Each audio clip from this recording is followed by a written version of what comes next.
MLB first pitch Friday, July the 28th. Just a couple of days remaining in the month of July and August, right around the corner. And we do this every Monday through Friday at 2 o'clock Eastern, a little bit earlier on Wednesday and Thursday with all the day games. But thank you for joining us here for the Friday edition as we head into the weekend. I am Steve Merrill, filling in. Dan will be back next week here in the host seat. And I've got a great lineup of guests for this Friday. We've got Ronald Kabang, Dwayne Bryant, Marco D'Angelo, all from WagerTalk.com. We're going to do a big game breakdown from each capper and also a free best bet at the end of the show. And if you behave, a gold sheet play of the day as well as a little bonus content. Let's get things started off with the top corner. Who do we have in the top corner here to go first today on the rotation? We'll go in batting order here on the show for Monday. I want to start off Friday, rather. I want to start off with Ronald Kabang. Let's start off with Ronald. You remember him as UCapper over at sportsmemo.com. He's now at wagertalk.com. And Ronald Kabang is going to look at a big game breakdown before we get to the best bet, which will be later in the show. Ronald, what do you got for us here for a big game breakdown? Little sneak peek on the best bet there. That's right. Yeah, my big game breakdown. The Mariners and the Diamondbacks here. Obviously, I'm from Seattle, so I do like my Mariners, but I typically try to stay away from betting on my team because of emotional stuff like that. So, but this is a spot where I think the Mariners really have a good chance to get the win here. Logan Gilbert is going to be on the mound in this matchup. He's solid 8-5 record over 20 starts. He's been striking out batters at a pretty decent clip, a strikeout per 9 of 8.82, maintaining pretty good control as well. 1.6 walks per 9 innings. His xERA, FIP, xFIP, and SIERA, all his advanced stats are relatively close to his surface level ERA 3.88. So to me, he's been pretty consistent, pretty much in line with the expectations of that ERA, and his WHIP 1.04. So he's done a great job of keeping runners off base. On the opposite side, you got Tommy Henry here, 5-3 over 15 starts. Respectable, right? Strikeouts per 9 is slightly below average, 6.39. His control is he's been kind of struggling with his control. 3.75 walks per 9 innings there. His ERA 4.08. His FIP 5.17, so over a run higher than his ERA. So we could be seeing a little bit of negative regression in the near future here. His WHIP 1.38 is pretty concerning, especially when you're facing a Mariners lineup that has a barrel percentage of 9.5% there. From a batting perspective, you have the Mariners. I feel like they're an above average offense, in my opinion. Strong barrel rate, strong hard hit rate. As a team, their batting average and on base percentage has not been great this season, but they do have a pretty balanced offense as far as like power and speed, right? They're in the middle of the pack when it comes to home runs and stolen bases. On the opposite side, you got the Diamondbacks, top 10 offense for sure. They are top 10 in runs per game, average, on base percentage, slugging. They are right behind the Mariners in home runs, 13th in the league. They do possess a lot of speed, third in the league in steals as well. From a bullpen perspective, I think the Mariners have an advantage here. Obviously, you have Logan Gilbert. He could possibly get deep into the game here, but the D-backs bullpen has been struggling this season. And if Henry gets lit up early, there's a good chance we see the bullpen quicker than they want to, and that's going to give more advantage to the Mariners bats there. From a trend perspective, we had the Mariners 5-2 straight up as road favorites on the first game of a series. Opponents only averaging just 1.67 runs per game in that spot. Last time Gilbert started in that same situation, they dominated the Orioles 13-1. And the opposite side, you have the D-backs. They don't do well as home dogs, but in general, in the first game of a series, 2-5 straight up on average, the full game margin of minus 2.1. My model projects this as a 5-3 type game for the Mariners here. I think I like Gilbert from the starting position. Control and strikeout capabilities give him the edge over Tommy Henry. And then I just feel like the Diamondbacks are going to struggle offensively against Gilbert. And I think the balanced lineup here with the Mariners should be able to do enough to get the win here. Ronald Kabang, a little big game breakdown from Ronald, wagertalk.com. And next up, we're going to go to our middle hitter here, Dwayne Bryant. And Dwayne, you're looking at an AL East battle between the vastly overrated New York Yankees and the vastly underrated Baltimore Orioles. But you're actually looking at a little bit of a total play in this one. How are you approaching it? Yeah, so we've got Garrett Cole and Grayson Rodriguez going in this one. And Rodriguez pitched well against Tampa Bay in his last start, but that start was on the road. His home numbers have been horrible, but those last 3 home starts were against the Dodgers, the Rangers, and the Angels. And those teams are all three in the top 5 in WRC plus against right-handed pitching. The Yankees are 21st. So this should be a lineup that Rodriguez can handle. And the Yankees have never faced him. And that should give him an early game edge as well. On the other side, Garrett Cole's come out of the All-Star break on fire. 21 strikeouts in just 12 and a third innings. But those came against the Royals and the Rockies, not exactly a murderer's row of offensive firepower there. Cole did face the Orioles back on May 23rd, and they roughed him up. They tagged him for 5 runs in 5 innings, 2 homers. He had 3 walks and only struck out 2 batters, so a very un-Garrett Cole-like start. But I'm assuming that he's going to make the necessary adjustments for the rematch tonight. So I do lean to the first 5 innings under slightly here. Rodriguez finally gets a home start against a weaker lineup. Cole should use the struggles that he had in his last start against the Orioles and make the proper adjustments this time around. The drawbacks that I see to this, though, are one, the weather. Always this time of year got to factor in the weather. In Baltimore, it's hot, it's humid, the wind is blowing out. The other factor is I don't know who the home plate umpire is. I never want to play an over and end up finding out we've got a big time over, or I don't want to play an under and I don't want to find out then that we've got an over umpire behind the plate. So I haven't bet this yet. I want to see who's behind the plate. But my initial thoughts here are first 5 under. It's Dwayne Bryant once again taking a look at the under in the first 5 between the Orioles and Yankees tonight on Friday. And last but not least, Marco D'Angelo. You know him from a couple hours ago on Wager Talk today. And Marco, we talked about a couple baseball games there. You're going to look at a different game here for your big game breakdown, though. And it's a very important series this weekend between probably 2 of the contenders in the American Rays and Astros. What are you looking at tonight on Friday? Yeah, going back to when you started the season out after that first month, we definitely thought that this would be the ALCS preview series here as Tampa Bay was winning everything. And, of course, Houston, we know how good they have been in the defending champs. But these teams have not fared well lately. Now, Houston has put it together on a recent run. Tampa is on a slide. But I want to look at that slide that Tampa's on. And they're 2-8 in their last 10 games. But if you look at 7 of those games, they were 1-6 over 7-game stretch. That 7-game stretch was against Texas and Baltimore. Well, you're talking about 2 division leaders. Baltimore has been tearing it up all year, so no harm there. And, of course, Texas was in first place in the West, AL West. Now, speaking of that AL West, Houston and Texas just squared off for a big series. And I know that we always talk in other sports, Steve, about situations and finding soft spots or maybe flat spots where a team's coming off a big game and they might have that hangover effect. Well, I think that's in play here for the Astros tonight. You look at them and they're coming off that Texas series. They won the first 2 games of the series against Texas. And what did that do? That drew them within 1 game of the Rangers.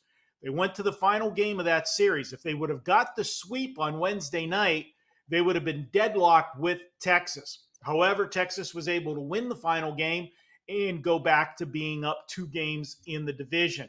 I think you're going to have a little bit of a hangover effect on the Astros tonight.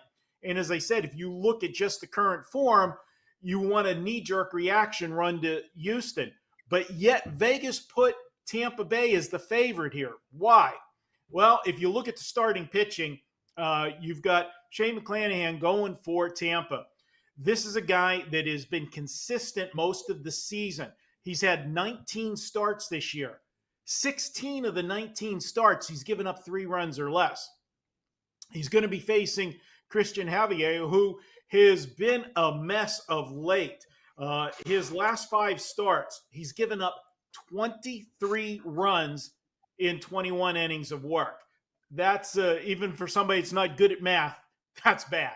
So I'm going to look at Tampa Bay here, and I'm going to, instead of taking them for the full game, we're going to go first 5 innings. We're going to ride the 2 starting pitchers, and I think one of them I've got more trust in, and that's going to be McClanahan for Tampa Bay. We're going to make this a first 5-inning wager with the Rays, and maybe tomorrow we'll be on the other side as we get that hangover effect out of the way for the Astros. But for Friday night, big game breakdown, take Tampa Bay first 5. And by the way, you can find out what Marco has tomorrow on Saturday as well. If you get his 3-day special, Weekend 49 gets you a 3-day all sports for $49. And Marco has a big and rare 5% MLB best bet going. His only 5% MLB best bet this month goes tonight. So check out that 3-day special for just $49. Weekend 49. Marco D'Angelo, WagerTalk.com. Keep wanting to say weekend at Bernie's every time I say weekend 49. And we gave that out on WagerTalk today earlier. All right, Ronald, let's get to some best bets. We had a little sneak preview of this earlier. We're going to talk baseball, but I want to point out that Ronald Kabang is a great basketball handicapper, and he's a ladies' man as well, so that parlays into the WNBA. And, Ronald, if I'm reading this wrong, but you have never lost a 4% or greater wager in the WNBA at Sports Memo or WagerTalk.com. That caught my attention. So before you get your best bet, let's talk about that as well. On the spread, I have lost a total that was a 4%er. So if we're focusing on the spread, I have not lost since joining Sportsman with Wager Talk over in WNBA. In that situation, 4% or greater side bets, straight bet wagers. But you want me to get into the best bet section? Yeah, give us a free baseball play here. All right, there you go. So for me, you guys probably saw it earlier. I like the Dodgers here on the run line. Williamson is on the mound for the Reds here, 2-2 over 12 starts. Has a solid K rate, 7.06 Ks per 9. Slightly lower than the league average here. Walks per 9 is 3.53. So he tells me it's struggling for a bit with control there. With an average, with an ERA of 4.6. His xERA is actually 5.59, so almost a full run above his ERA there. It tells me there's probably some room for negative regression here. His FIP, xFIP, and Sierra are all also above 5 runs. So a lot of things pointing towards, Williamson here struggling here. Bobby Miller on the Dodgers here, sporting an impressive 6-1 record, over 10 starts only, presents a solid K per 9 of 8.73, walks per 9 of 2.63. So a little bit better than Williamson, but still not, dominating the control there. All of his advanced metrics like xERA, FIP, xFIP, Sierra, all below his 4.28 surface level ERA. Tells me there's some room for positive regression here. His whip is 1.19, concerning the Reds' lower barrel rate, 6.6%. I feel like Miller seems like the right pitcher to slow this Reds team offense down a little bit. From a batting perspective, I would say the Reds offense has been above average this season, but their barrel rate and their hard hit rate isn't really that scary. What they do possess, though, is the speed. I think the speed is one thing that they have that a lot of teams don't. They lead the league in steals, first in the league in steals. They actually double the amount of steals that the Dodgers have. That speed also contributes to extra base hits. So that's one thing that the Reds have going for them. On the Dodgers side, they have a WOBA of 0.339 and a WRC plus of 115. So definitely above average there. Effective offense. Their barrel rate is significantly higher. Hard hit rate significantly higher than the Reds as well. They have a lot of power. They put up the second most runs per game. They're third in on-base percentage, second in home runs. They don't possess a lot of speed. Like I said, they're tied for 23rd in stolen bases. The Reds pretty much double their amount of steals. But one other thing to mention, the bullpen. I don't think there's a real significant advantage for either team here in the bullpen. I think they're fairly even. But from a trend perspective, this is where there's a significant advantage more towards the Dodgers. Dodgers 13-4 straight up in the first game of a series, following a loss, averaging 6.5 runs per game, allowing 3.82 runs per game. Bobby Miller did start one of those games, and he and the Dodgers took care of the Nationals 6-1. Another trend, Dodgers also 7-0 straight up and on the run line at home in the first game of a series when favored heavier than minus 160. They're winning by an average of around 6 runs per game in that spot there. And then on the Red side, 0-5 straight up when opening a series on the road as a heavy dog greater than plus 140. They're losing by an average margin of about 4 runs per game in that spot there. So in all, everything is pointing towards the Dodgers to win by margin here. Bobby Miller on the mound, Dodgers potent batting lineup. They have the edge both in pitching and offense. in and batting. My model has this as a 7-4 type game for the Dodgers. So there's also ways to look at it from a total perspective, Dodgers team total, or even the full game over as well. But my play is the Dodgers on the run line. Love that stat, Ronald. Dodgers off a loss heading into game one of a series, over 6.5 runs per game offensively. So obviously they do step up as a Class A team should after a bad performance when they're starting a new series. That's Ronald Kabang. Know him as UCapper, and it's WagerTalk.com. Check him out. 70% run MLB and WNBA over the past week or so. All right, Dwayne Bryant, you've got a nice special as well. You are a football expert. Tell us a little bit about this football combo, how people can get the rest of the baseball season for free, and then also give us a free play here for tonight. Yeah, so I was number one in college football across the board last year. Win percentage, profit, and ROI. I was number one in NFL 2 seasons ago. Number one the last 2 seasons combined on 5% NFL max bets. So basically, right now, it's you get to choose your freebie special. You have 3 options. Number one, if you buy my college football season package, you can choose to get my entire NFL season free. Option number 2, if you buy my college football season, you have the option to get the rest of my MLB through the World Series for free. And the option 3, which is the biggest savings, is if you get my college football NFL season combo package, you will get the rest of my MLB through the World Series absolutely free. If you purchase my college football season package, a member of Wager Talk's amazing customer service staff is going to reach out to you to see which freebie you choose, whether you want the NFL season free or the rest of MLB for free. If you purchase the college football NFL season combo, we will see that and you'll automatically get set up for the rest of my MLB. You can get that special while it lasts, and I don't know how long it will last, at dbbets.com.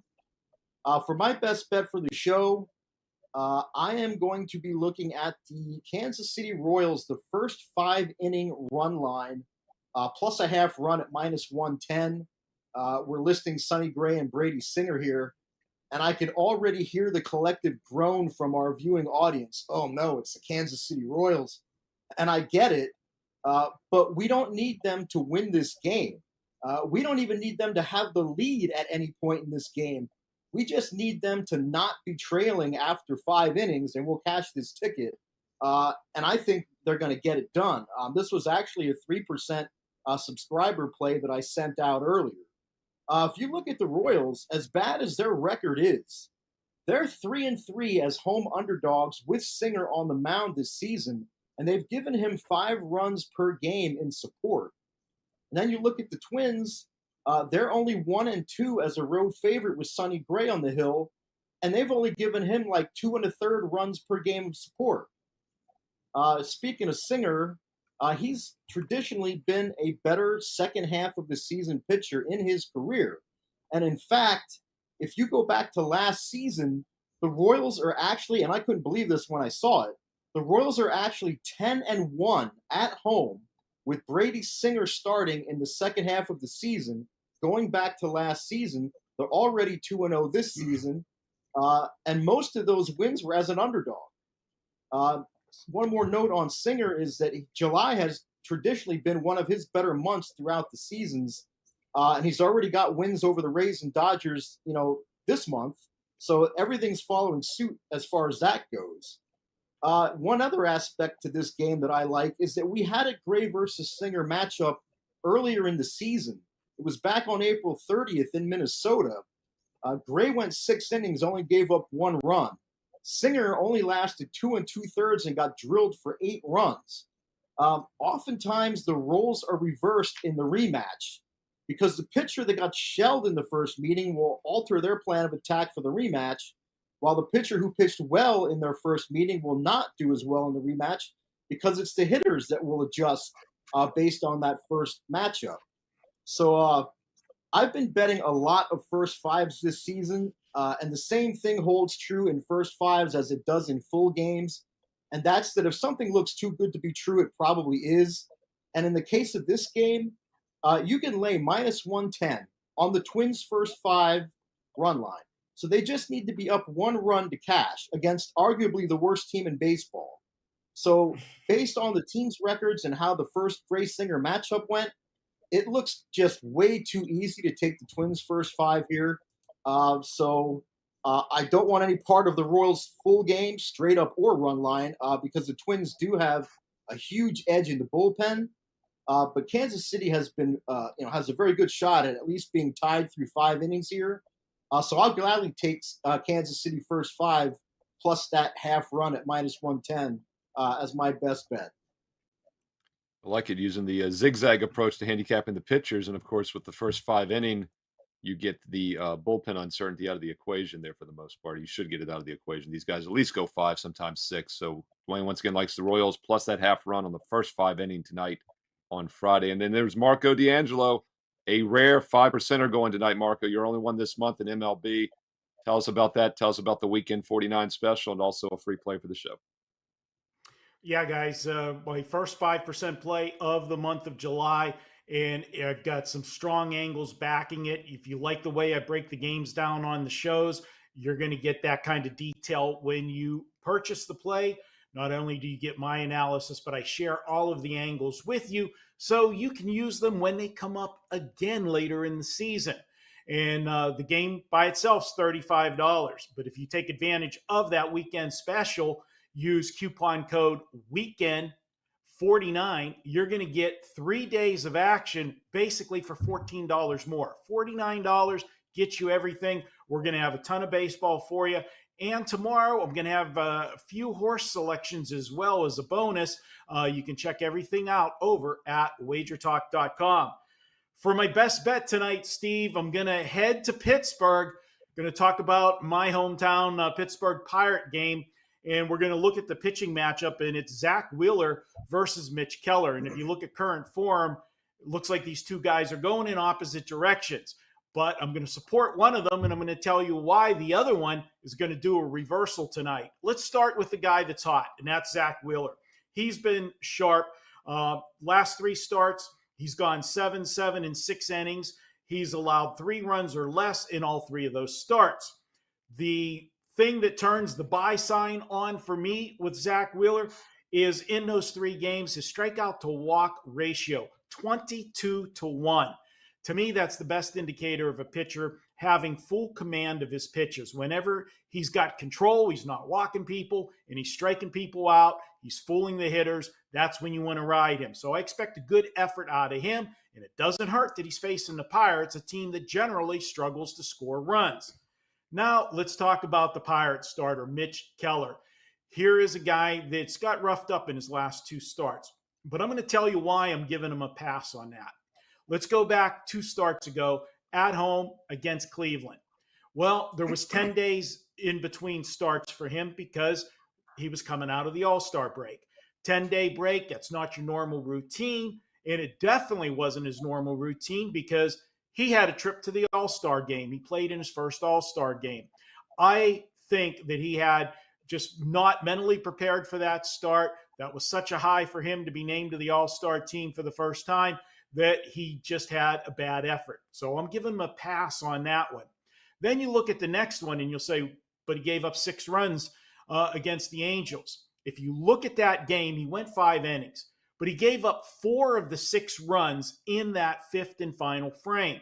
In my opinion, and watching that game, I thought the manager made a mistake. I thought he left Keller in too long, as he had 101 pitches. He was trying to get him through the 5th inning. Is these managers drive me crazy with the way they cookie cutter manage pitchers. 5 innings, then we're going to bring somebody in for the 6th inning. Then we have our setup guy in the 7th and the 8th, and then 9th inning you use a closer. Now you're asking 4 guys to do their job to secure a win. He should have pulled the trigger on Keller earlier and wouldn't have given up the 4 runs in that 5th inning. That coincide with, if you look at Keller's home starts this season, throw out the Cleveland game that I talked about first and look at his other 8 games. He has gone 6 innings or more in all of them. And he's allowed 3 runs or less in all of those games but 1.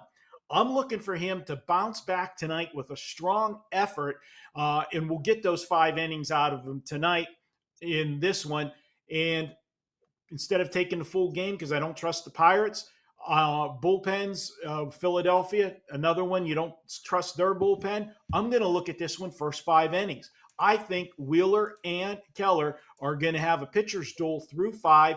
We're going to get the Keller that we saw in the first half of the season. That got him to the All-Star team.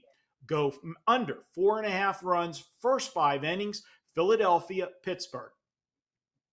Marco D'Angelo, he can't bear to watch his Pittsburgh Pirates for a full 9 innings, so he's playing that first 5 inning under tonight against Rob Vino's Philadelphia Phillies. All right, we're going to get to the Gold Sheet play of the day in just a moment, but I'm going to give it a bonus free play here on the show. And that's I've got 2 best bets tonight, 2 strong best bets, a 2-for-1 special.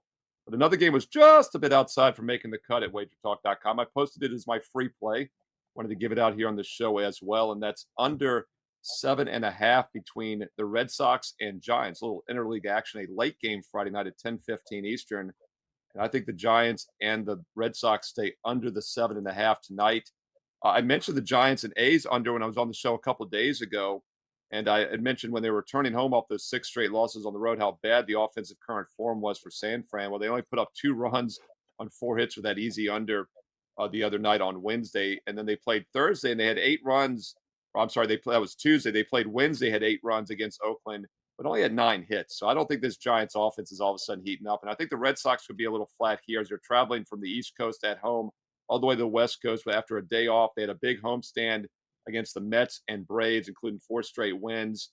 I look for both offenses to be a little sluggish here tonight. Also like to play starters coming off really bad starts, especially when they're quality veterans. And we get that Logan Webb tonight.